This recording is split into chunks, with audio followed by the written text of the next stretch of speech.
Hello, listeners of the Third Sector podcast. Emily here, jumping in with a brief housekeeping note before this episode gets underway. We're taking a brief summer break from the Third Sector podcast next week, returning on the 4th of September, when we'll be joined by Katie Doherty, Chief Executive of the Chartered Institute of Fundraising. You won't want to miss that. But until then, we wish you all a very happy bank holiday weekend.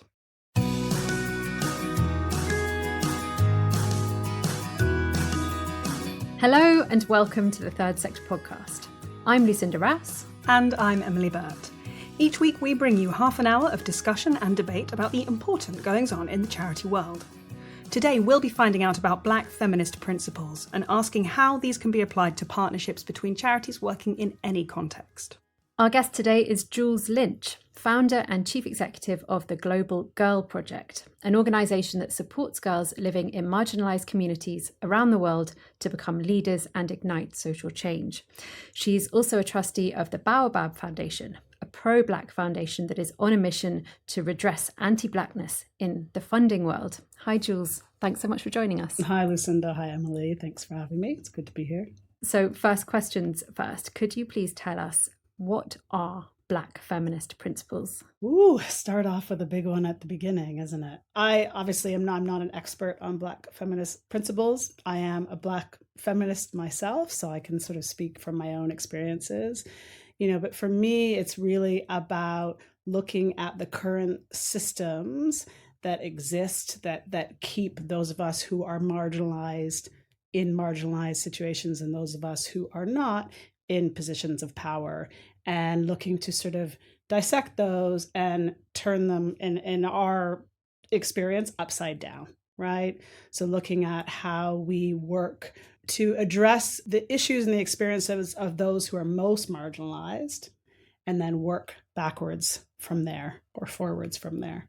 And so that can be sort of understanding power sharing, understanding true partnerships from that place of sharing of power. And it can look like a lot of different things, which we'll talk about as we go. But for me, it's really about taking those systems that serve to keep us down and then shifting them so that we can all exist within that same experience of equality and equity. And do you have a couple of examples about what this can look like in practice? Yeah. So for Global Girl Project, from the beginning of when I founded her, not really knowing that I was working from Black feminist principles, but just working from my own experiences of things. It was really around, how do we come from a place of sharing power with our partners? So we work in 100% partnership with implementation partners within the countries that we're working. So we're working in some of the most marginalized places in the world with young women and gender expansive people who are very marginalized within those communities. So from the beginning, I chose very, very intentionally to work with those who are most marginalized. So if, we're working in Haiti, we are only working with girls who are living in extreme poverty within Port-au-Prince and in that situation. So making sure that we're centering their experiences in all of our programming. I think often what happens when we are working with people from all different backgrounds, we end up focusing on program delivery from the experience of those who may seem most easiest to work with, right? And then it means that those of us who have multiple intersections of marginalization, those programs don't fit and work for us. So I very intentionally decided to only work with girls who are most marginalized, so that anything that we offer needs to be accessible to them. And if it's accessible to them, then it will be accessible to anybody else who we may work with. That underpins everything that we do and the way that we do it. Our partnerships themselves are very much from a sort of collaborative space. So the programming, even though we have the curriculum that we've developed, we do that alongside discussions with our partners, ensuring that every single offering makes sense within their context, that it's culturally relevant. We share funding for the programming itself. We co-fundraise for the programming. So it's like, what do you need? What do we need? And let's work together to share our resource. And you work in an international context with people and grassroots organisations in countries across the world. But I wondered if we could bring this to the UK charity context and thinking about organisations that operate in the UK that deliver services to people or further causes in the UK. What do you think they could learn from the approach that you follow, specifically these Black feminist principles? So it's, yes, we are in the UK, but there are many people living within the diaspora here who have multiple intersections of marginalization. It's the same principles that we really need to work from their experience. First, design all programming that will fit what their needs are and what their experiences are, and ensure that we are including them in all of the consultation.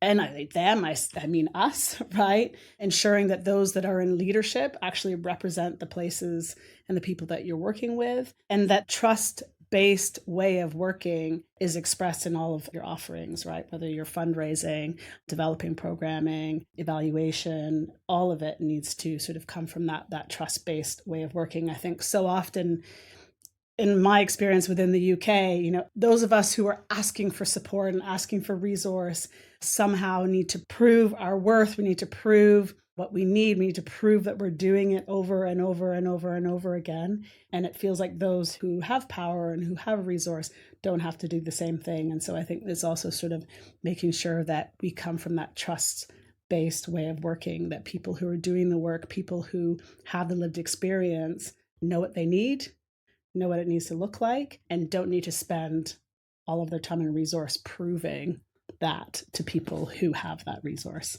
Why do you think it is so difficult for organisations that hold this power, as you say, to view communities that they work with as co-creators and as trusted people, rather than that deserving beneficiary model that, as you say, the UK charity sector has operated under for so long? I mean, colonialism, I would say, the system is set up to say that we are over here and that we know better and we need you to prove to us something. It's deeply seated within UK culture. It's something that's obviously expressed, throughout the world. It's a huge impact of colonialism. It's also a huge impact of patriarchy. Patriarchy isn't just about sort of men having more power than women. It's really about saying that it's like father knows best. That's not true. And so I think the piece is that what it will require of us is to let go of control, to let go of power. I can't speak for people in power or with resource because I have privilege and I have power and I have resource, but not in the same way as, obviously a lot of the people that we're talking about. And so they will have to let go of that. And there's a huge fear. There's an enormous fear.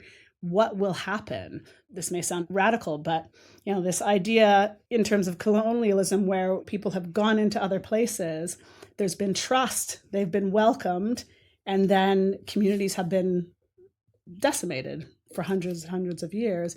And I think there's this idea that the same will happen in reverse, but that's not the reality. It will ask people to let go of control, to trust that they're not going to lose their own resource. It shouldn't be a big ask, but it is a big ask. There's a fear. I think there's a huge, huge fear and discomfort. But I believe that change can only happen if we're all really uncomfortable. Absolutely. And I think we are seeing now a growing awareness of this reality in the sector. We're certainly, in the last 5 years, I have seen far more conversation happening about the colonial origins of charity and about the kind of problematic Victorian origins of it, and particularly the way that international development was set up. Yeah. But while there are some organizations, and there are some organizations in the sector that are doing really radical things to decolonize their practices, and that's from funders all the way through to service providing charities, we are still a ways to go, I would say, before we see that movement and that brave decision to let go. There are 100% organizations out there that are doing this very well, this process of decolonization. But there are many who are not, right? There are many organizations, and I mean, there are partners that we work with who have been in the process of decolonizing their work, and really ultimately there's just a sort of a shifting of power to local organizations very abruptly, without the support, without the resource, and really ignoring the impact of colonization in the first place. You can't just take away all of the resource and strip, an organization, a community bare, and then go, actually, we're now decolonizing, have your power back. That doesn't work. And so I think we need to be really careful, because I think there are organizations out there that are saying we are decolonizing, we are decentralizing. But in reality, it's causing more harm actually to local organizations or affiliates within their own organizations if it's not done properly. And so needing to look to those in the sector who are doing it really well. And I'm sure they will all say, I was at one of the talks at the conference last week, that the ones who are doing it really, really well are uncomfortable. It's really difficult what they're doing, and they're having to let go of control. It's an ongoing process. It's going to take a long time, right? The impact of colonization is long and deep, and so it will take some time, but it's happening slowly. And the shift to view communities, beneficiaries, service users, there are so many words to describe it, to recognizing those groups as co-creators and experts in their own right, as opposed to just a party who's going to have a service delivered to them. Yeah. Why do you think that it's difficult sometimes to achieve that? Is it a case of struggling to let go of the power and the discomfort that comes with that? Or is there something else that is stopping organizations from doing that? Well, and again, as you said in the beginning, there's lots of different words that we use. And we're moving away from beneficiaries, even this idea that they're sort of benefiting from this piece. I think service users is a term that we're starting to use or using more in Global Girl Project. But it's not as simple as sort of letting go of power and control. There is obviously racism plays a part. There's homophobia that plays a part. Sexism plays a part. All these pieces play a part in being able to co-create with those who are benefiting from the work that's happening. I think at Global Girl Project, where we from the beginning have seen ourselves as the ones who are there to learn. We're not the experts at all, and I don't know why we think we would be. And so all of our partnerships are formed from that place of like, you're the experts. You're the one who is doing the work. You're the one who's in the community. You're the one who knows the girls, who knows the parents and the guardians. And so we're actually here to learn from you. What we're offering is a network of co-creation, but really we're here to learn from you. And so it's hard for me to kind of understand what it's like to be in that position of thinking that we know better. And maybe that's because of my own intersections and my own experiences, but it's a relief. This idea that you have to know everything to address an issue causes a lot of anxiety. So I think, I really have there's a lot of space to be able to sit down and say, okay, tell me about your experience. What is it that you need? We've just launched a new program as a pilot, and that was done all, in development with our partners. And we're developing it as we go with each session now that it's piloting, like come back to us. Okay, what was this piece? Why didn't that work? Okay, how can we change this? And doing it sort of live, but that has to come from a place of sort of deep respect and understanding and trust, ultimately. Could you speak a little bit more on how you feel Black feminist principles could be applied to fundraising to make it a more effective structure? If you can create an offering that is done collaboratively, then that offering is not just yours, right? So programming at Global Girl Project is because we create it together with our partners. It is also their program. So our longest running partners are in Haiti, and we've been working with them for 9 years now, right? And so it's not even our program.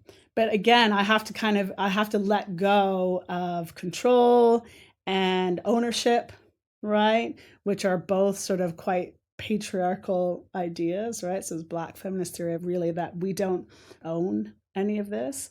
If it then belongs to them and it belongs to us, then we're both equally invested in fundraising for it together. And so we set that out from the beginning in terms of our partnerships, that this is something that we want to do, is to be able to fundraise, looking for a resource that might be focused on gender equity work, which is what we do, but funding that is focused just in the location that we're working in, for instance, right? Because we're registered in the UK, we're not registered in all places that we're working. And so working together to keep looking for different funding opportunities, having that open dialogue, that trusting relationship that we're going to come to each other when we find something, that when we put together a proposal, we're doing it from a place of honesty and trust, not having to have them, our partners, prove to us everything, right? There is that piece. Again, I'm saying trust a lot, but there is so much of that where, a lot of locally based organizations around the world, and the global majority, are constantly having to prove every single pound, dollar that's spent goes here, goes there. Again, that's control, very patriarchal idea, that lack of trust, which is very much based in Black feminist principles. We have found it works really, really well. We'd like to do more of it, but obviously the funding resources are kind of limited globally. It's not just here, right? Which leads very nicely on to the next point. Mm-hmm. The term resource scarcity is used a lot, and I'm sure any charity listening to this would probably be able to relate to the fact that it's not as easy to find cash to fund your programs as it was at a point in history. Yeah. But the term is also quite problematic, right? So what's your take on resource scarcity? I mean, I'd like to know who came up with it. Do you know what I mean? Like, where did that, and I would argue, this is placing bets, but that it came from somebody who has resource. This idea of scarcity is set out there to force us to compete. It's a great tactic. It's been used for hundreds and hundreds of years. It's based in colonialism, that there is a scarcity. You have to fight against each other, and whoever wins will get this thing. Countries have been divided because of that. Look somewhere like Rwanda, and this idea of you're better than you are, and fight it out, and whoever wins gets to have whatever we give to you. I don't believe it. I 100% can feel it as the one who's fundraising for Global Girl Project. I'm not a fundraiser, but that is, one of my many hats. It does feel like there is less out there. I don't believe that there's less out there. I just think that it's looking different, and the way that we're going to access it is going to be different. I've worked in charity since I graduated from uni in my 20s, and I'm like in my 30s now. Maybe it's shifting away again from this idea of having to beg and plead for resource, and us actually looking more collectively to build resource together, and which is much more in alignment with Black feminist principles. If you have this idea of community where you have families who are all living together and investing in a community together, there's never a lack of resource.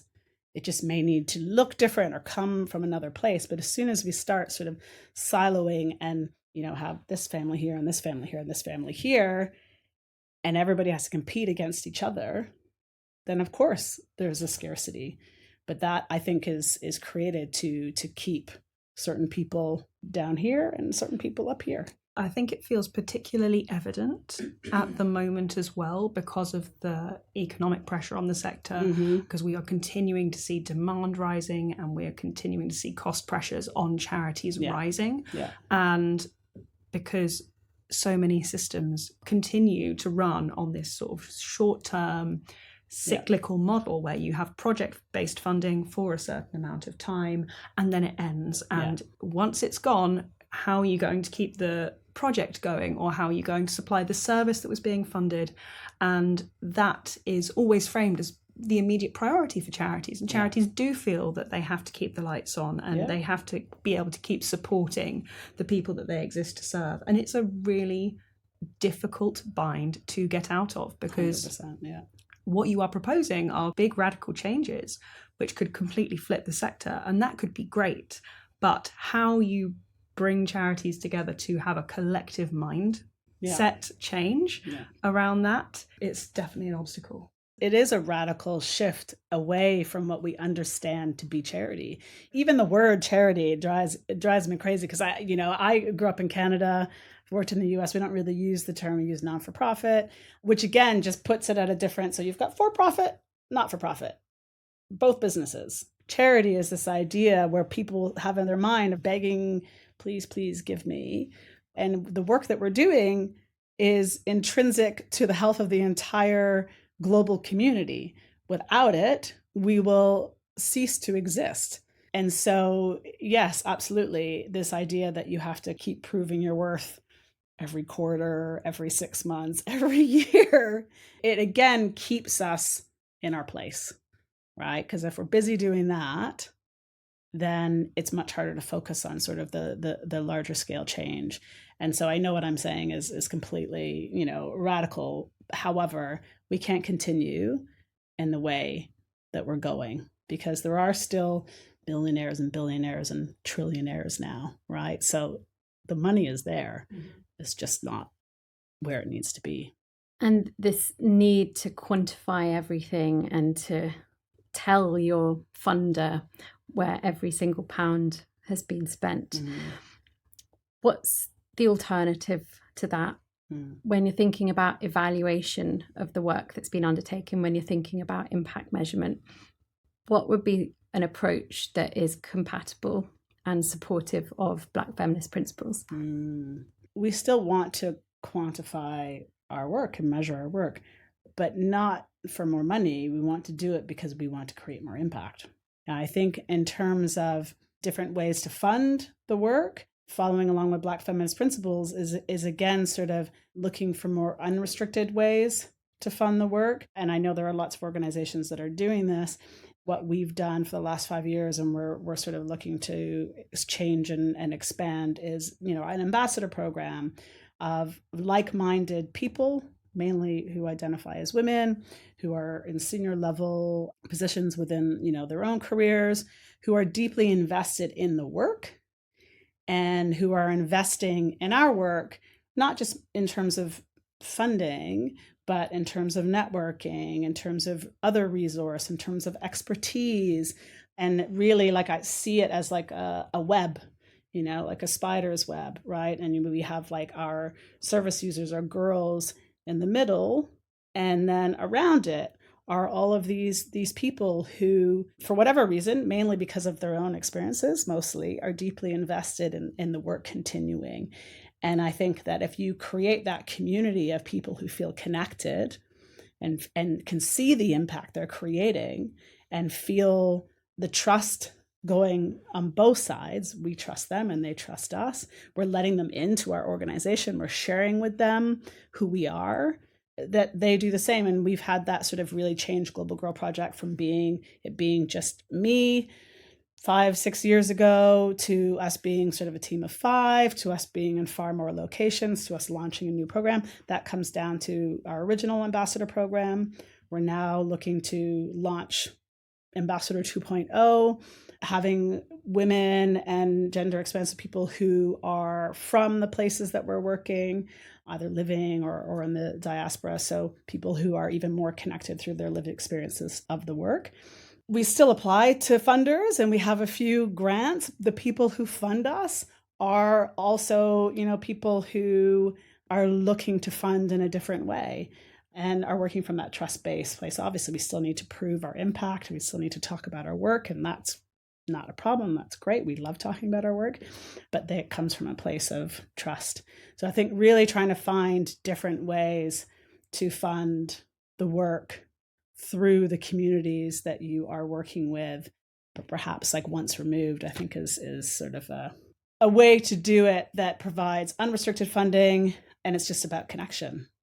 And that's the piece I think sometimes we forget about, that ultimately for all of us, it's just about connection, right? We're connected to each other. We're connected to the change that's happening. We want to see the change happening. And so how do we give people opportunity who maybe don't work in the nonprofit sector? They work in some bigness somewhere. They don't feel like they're making a difference. Come here. We'll help you. You can make a difference. That's not a problem. And going back to a point discussed earlier in this conversation around working with grassroots counterparts when you're a comparably larger organization. Would you be able to share any tips for large charities who would like to deepen their partnerships at a grassroots level, but perhaps haven't always been as successful as they would like in terms of getting the results, getting the impact that they would have gone into it wanting? First of all, I'll say, Global Girl Project most often comes in as the smaller organization, right? So, and again, that's been quite intentional. So our partners are quite often bigger than us, which is unusual within sort of international development, obviously, as you said. If larger organizations can actually come from that same position, right, of actually being smaller, because they are, maybe not in size, but they are in terms of knowledge, experience, all of that, then if they can actually come from that place and ask those local partners to develop the offerings that they need, right? And, if you've got a working group and you're developing a new program, that 70% of the people in that working group are from the organization that you're partnering with, asking them what their funding needs look like and having their experience and knowledge at the center, and not coming in and saying, we have this thing, who wants it? Apply for it, and we'll see if we can support you. I don't know how you do it because I haven't worked in a big organization in a long time, but it's humility, isn't it? Just because you have more money and more infrastructure doesn't really mean anything in terms of the actual work. We've learned so much from our partners in terms of like, okay, so why didn't this thing work in the way that we thought it was going to work? And the things that we hear back, it's like, how would I know that? I don't live in Kampala, right? So how would I have any understanding of that whatsoever? But again, it comes down to humility and power sharing. And if you have resource, if you are an organization that has resource in the sector, it's about recognizing that you probably have a degree of capacity that partner organizations may not have right now to actually do some of that systems thinking, and to be brave and to say, well, what if we looked at this through a lens of long-term system change? What might happen? I'm not saying we have to commit to it straight away, but we might be able to carve out the space for some more radical thinking and some more radical propositions, because we have less pressure than our counterparts when it comes to keeping the lights on, or we have a team who can keep the grants rolling in while we try to think about this in a different way and find a different way of working. There was somebody I partnered with sort of at the beginning of Global Girl Project, or I was looking to partner with, and she was running programming, I want to say it was in Vietnam, and her family was originally Vietnamese. I think it was Vietnam, and she wanted to start up this program and help with donating books. It was very small, simple, donating books. And so she'd found a few different teachers, and she's like, I've got all these books. And the teachers are like, great, but like, we don't have schools, right? We don't have a space for us to come together. So you can give us all the books you want, but that's not actually what we need. Obviously a simple example, but she shifted the focus of her little organization that she'd created to actually looking at how do they build and develop new schools. Or there was, a story years ago of organization that goes in and people go in and they build houses for people, and going into Haiti and saying like, okay, I'm going to come build a house for you, but building a house that wouldn't be sustained in Haiti because you're not from Haiti. You don't need to go and build a house in Haiti. You can provide funding to builders and, for people who have the materials and the expertise and support that piece of work. You don't actually know. So you're right. It's like those of us who have space and resource and time use that. That often is all that's needed. The expertise and the knowledge and all those pieces already live there. I don't know why we think it doesn't. It's shocking to me, but that's the world that we live in. But do you feel that there's been progress? Are you feeling more optimistic than you might have been 10 years ago? Oof.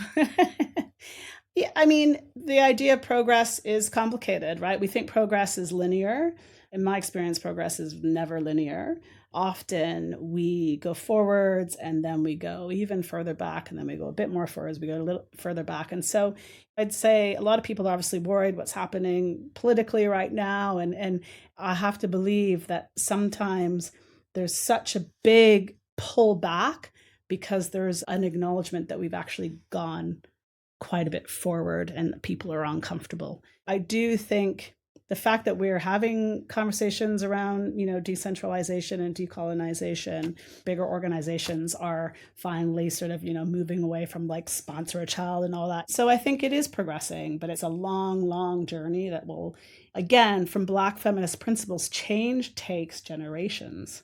It doesn't take a political term. It does take generations, and we have to be, those of us who are funders, we have to be okay to understand that the impact that is going to be seen from our investments is something that we will not see, but we have to trust that it's happening.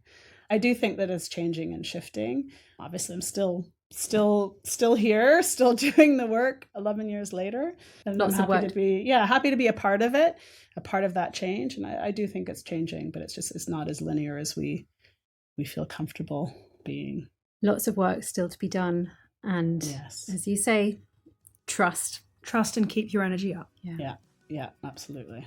It's been really great to have you on. Thank you so much for joining us today. Thank you. Yeah, thank you very much. It was a great conversation.